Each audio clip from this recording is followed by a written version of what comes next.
Welcome to the second race, the reverse grid race from Chang. Funny story. The server went down between races and we had to try to rig a reverse grid race. Next time I think I have a much better way of doing that. That will be less confusing and really, really easy.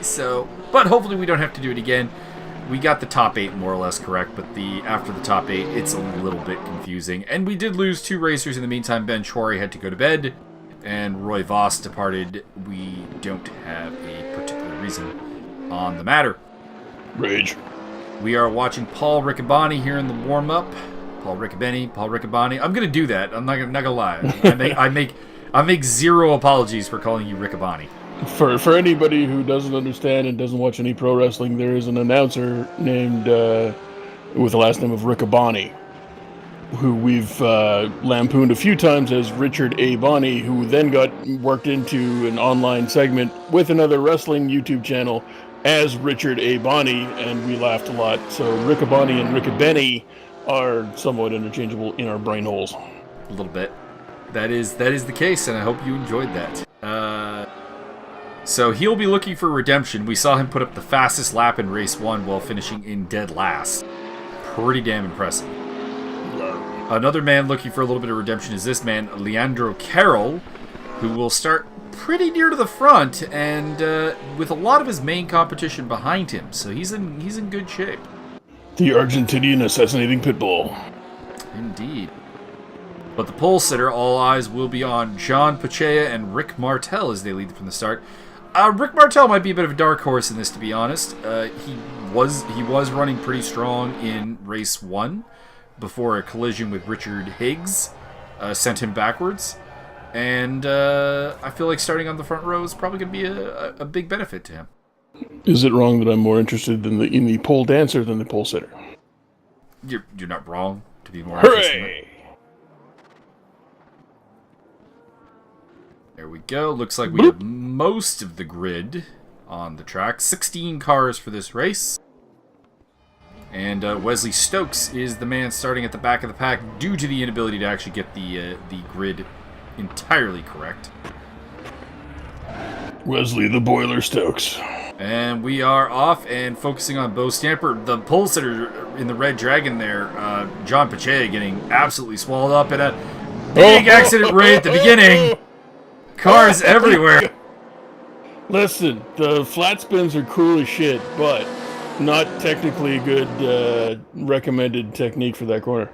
Paul Riccaboni, by the way, way off the track and pretty near the back as well. So I believe misfortune has befallen our race 1 pole sitter once again. Rick Martel is the man leading the way from Yevgeny Lazarenko, and they are kind of on their own right now. Sir, did you just assume Fortune's gender? What? What if it's a Mr. Fortune instead of a misfortune? Pretty sure it's always a misfortune on that. Plus, there's a League of Legends character named Misfortune, which is an amazing sexism character. is rampant. Smash the matriarchy. John Pachea getting past Simeon Naku there for 7th position. Or 6th position, pardon me. And you gotta wonder if any of the cars have picked up damage here in the absolute carnage that was that first corner. Lazarenko on the attack against Martel. That's gonna be a hard yes. That's gonna be a hard yes, but the question is it damage they can drive through? Or not is if it you're not damage that Greek. will force them into a pit? I mean, if you ain't Greek, you ain't got it. If you're Greek, I think we've established you can drive the car through any damage. Same with the economy. Eric Friesen heading into the pit lane. Somebody go all the way left. What happened there? That's the pit lane. Okay. Eric Friesen in the pit lane. It looked like one of the looked like Simeon Naku maybe, or one of the Porsches also driving into the pit lane. Not Simeon. He's still out there. But yeah, you'd mentioned earlier that the pit lane was the most ridiculous thing that I would possibly see. I didn't know it was gonna be that retarded. Come on. We're gonna drive you way off track. Looks like Martin Lauer's in the pit lane along with Mike O'Leary. And Eric Friesen probably pitting as well. Possibly Leandro Carroll as well. Simeon Naku on the attack against Richard Higgs. Naku has come through the grid pretty nicely into 5th place. He actually kind of did the same thing in race 1 as he did here again, so congratulations to the Moldovan Nightmare. Indeed. A man who listen, it's got to be the Moldovan Mauler. Get it right. Fair enough. Lazarenko has taken the lead off of Rick Martel at the front of the pack.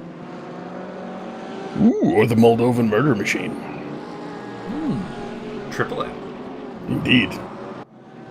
Alliteration. It's not just for weirdos anymore. Dean Reimers looks like he's trying to drive through some damage to the car. It looks like his front end has been significantly reconfigured in the accidents. But he is still running in 9th place. Whoa! Joe Racer and John Pacheco in a McLaren on McLaren crime right there. They are off the track. And Naku is putting the pressure on Richard Higgs. Is Richard Higgs, a.k.a. Big Richard? That is not Big Richard. Big Richard is Richard DeRoche. Oh! Oh, I see. Actually, I'm looking at Discord right now. There's a Richard Higgs. I'm seeing that. No grande Ricardo. We do have multiple Richard. On a side note, I'm trying to make any excuse to talk with the Brazilian guy at work, just to get more Brazilian stuff out of him. But he seems like the most un-Brazilian Brazilian. That's hard to imagine. I mentioned Brazilian Jiu-Jitsu, and he's like, I don't know what that is.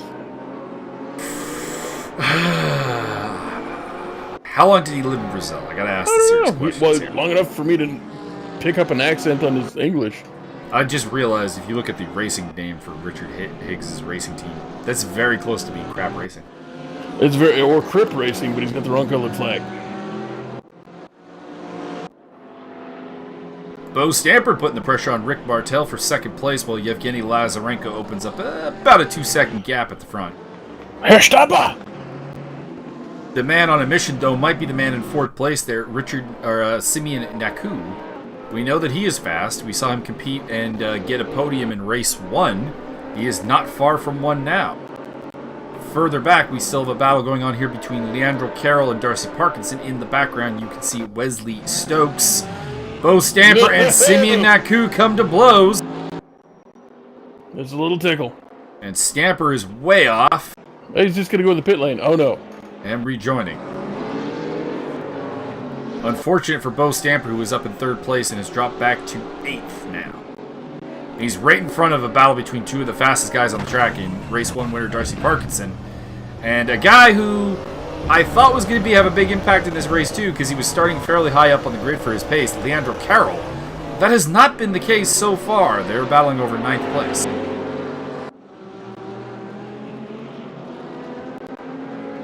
You know, one of these days we're going to do a commentary, and it's going to be 2 Germans battling out for 9th place. I'm down with this.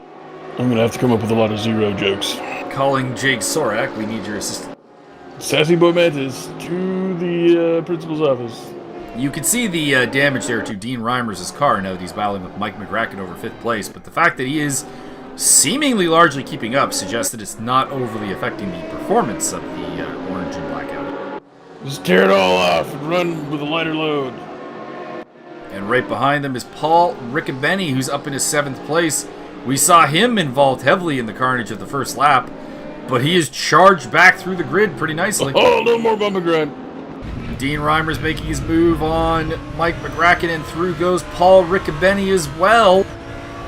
Is it true that Paul Riccobeni may or may not have tire spikes on? Possibly. I saw that in one of them James Bonds. That's what they need. They need a James Bond mod. Everybody gets to use like one car mod or one car booby trap or whatever once. Mike McGracken heading into the pit lane. Something would appear to be wrong with his car. What was it? They're running out of fuel. Oh, well, do your math or something, nerd. What it was is that with the server crashing between races, I had reloaded my qualifying setup without knowing it. Oh. So I started the race with a whopping 16 liters of fuel, which is approximately 5 laps worth. Your OCD has failed you. A little bit. So yes, and it actually got worse because I recently redid the settings on my steering wheel to make use of new new 4-speed back settings, which I ended up not using, so it was actually a complete waste. Thanks, Martin Edmonds. Martin races with this insanely light wheel. It feels like the wheel's not even there. It's ridiculous. How do you think he wins? He just doesn't give a fuck. Well, it's also how he kills his tires, I'm pretty sure. That's possible. But anyway, so I had unfortunately not remapped the increase or decrease, like the pit stop controls, basically, where you can adjust the amount of fuel you take in and stuff. Yo. So I was stuck with like an endurance pit stop thing I had set up from Imola, which was 96 liters. The problem is this track takes maybe 40. Yeah, I can see that. So I put more than 2 race worths of fuel into my car on that pit stop, which means I was running heavy the rest of the race. You have the bigger part, the bolognese, you put it down your throat hole and you suck down the cheese after, yeah. Dean Reimer's in the pit lane, possibly trying to get his front end fixed. There's a lot of bump and grind going on out here. Simeon Naku going for the move into second place. He is through on Rick Martel and is the top Porsche. Once again, the Porsche is kind of shining pretty well here. One of them not so much. Martin Lauer is down 3 laps at this point. He disappeared into the pit lane. It doesn't appear that he's come out of the pit lane.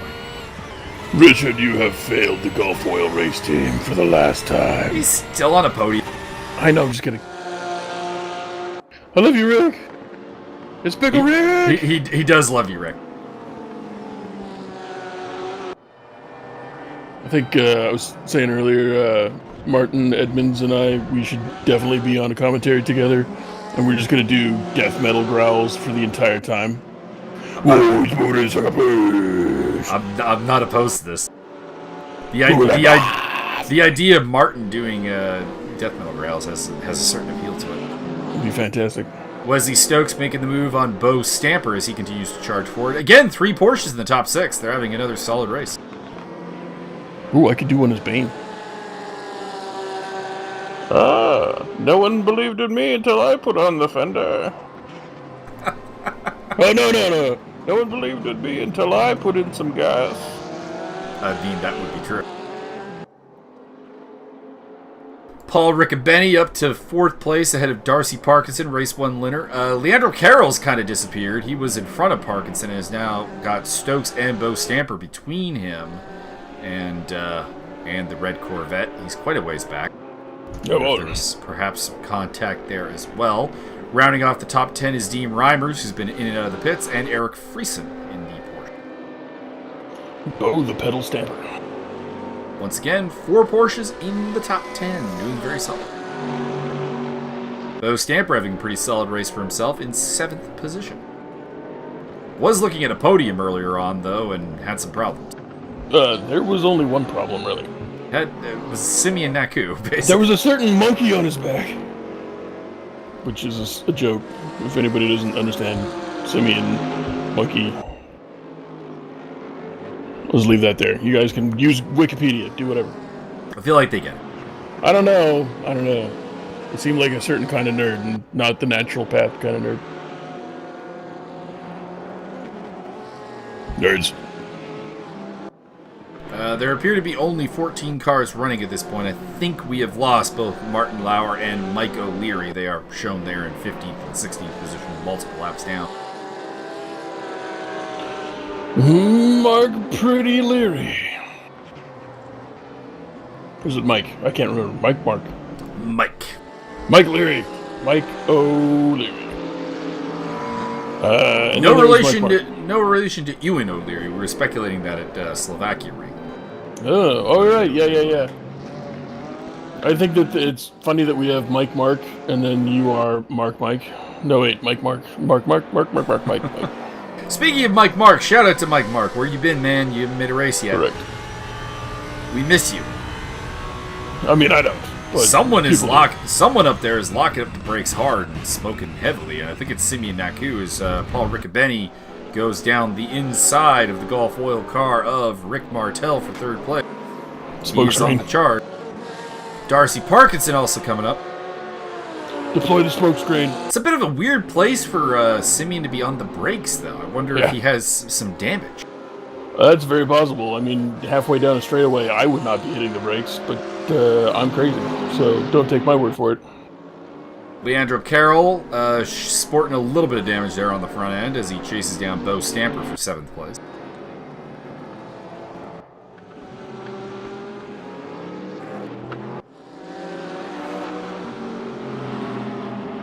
I believe everyone behind this battle's had a compromised race at this point because we know Dean Reimer's pitted and he's in 9th place, so...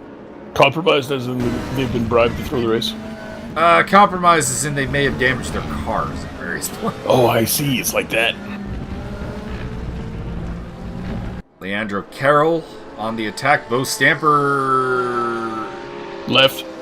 Lost a sense of direction. He gone. Carrier pigeon, that guy's Where not did he go? He did. The aliens got him. He's dropped behind Dean Reimer and Eric Friesen. Looks like he might have rejoined the track ahead of John Pachea, but I'm not entirely certain. Maybe. He's still dropping time. In the meantime, it's going down every once in a while, though. I think he's just trying to find his pace once again. He's out of the groove. In the meantime, we were speculating about Simeon Naku maybe having some damage to the car, but it's not slowing him down. He's closed down Yevgeny Lazarenko to 1.3 seconds, roughly. Parkinson going after Rick Martel into the fast sweeper. Darcy is ridiculously smooth in that turn. Everyone else is like flirting with like a cut track penalty, and he's just calmly all over the back of you through the entire thing. Feel free to play some Molly Hatchet right now.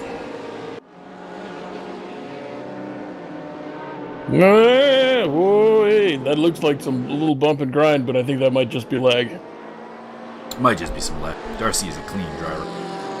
And we know that Rick Martel is nothing but a gentleman.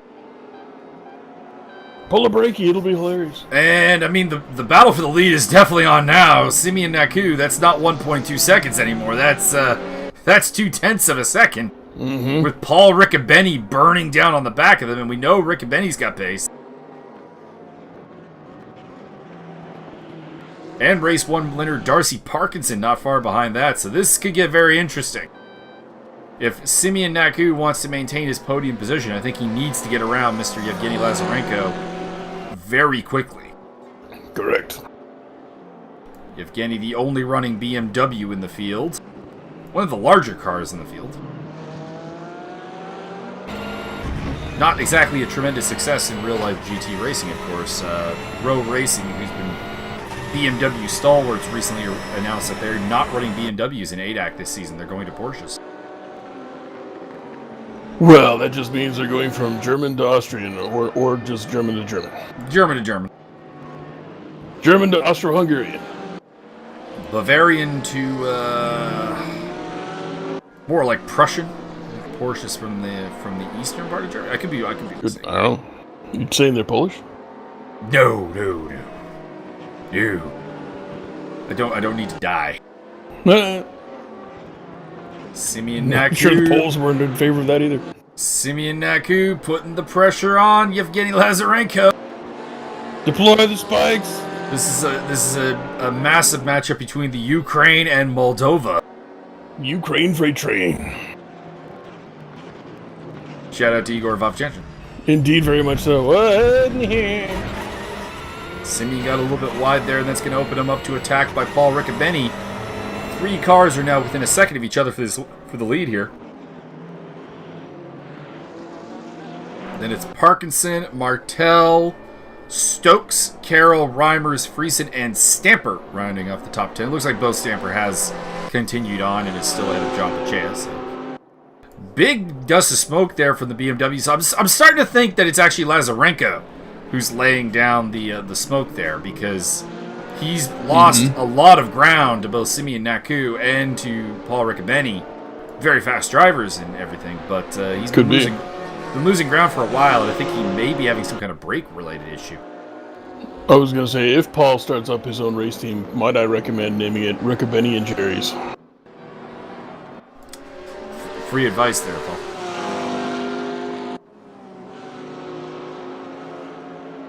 All 32,000 flavors, bitch. Leandro Carroll now all over the back of Wesley Stokes in the battle for 6th position. Looks like it is now his position to stoke up. Indeed. Leandro Carroll is through, representing McLaren over Porsche there. And in the meantime, despite my lengthy pit stop, Mike McGracken is catching up to Richard Higgs. Get him! Paul Riccobeni going down the inside. No! But Naku, once again, very wide on the last corner. I think he's very vulnerable to attack, and Parkinson is the man really profiting here. He's taking roughly a second a lap out of this battle for second place. Well, I did see Riccobeni, when we made mention of that last corner coming up to the finish line on the last lap, he had actually made that really wide, weird move and forced Simeon to take a strange... Like, he thought he was going to get around to the outside. That wasn't happening. And he had to dump a lot of speed because he almost went perpendicular to the edge of the track, which allowed your boy Riccobeni to sneak on up on there. And now there's a battle for second when there used to be a battle for first. That is very true. Lazarenko is looking at his rearview mirror and liking what he's seeing. That gap has grown to 1.5 seconds. The best offense is a good defense. Paul Riccobeni desperate to avenge his 0-point race one.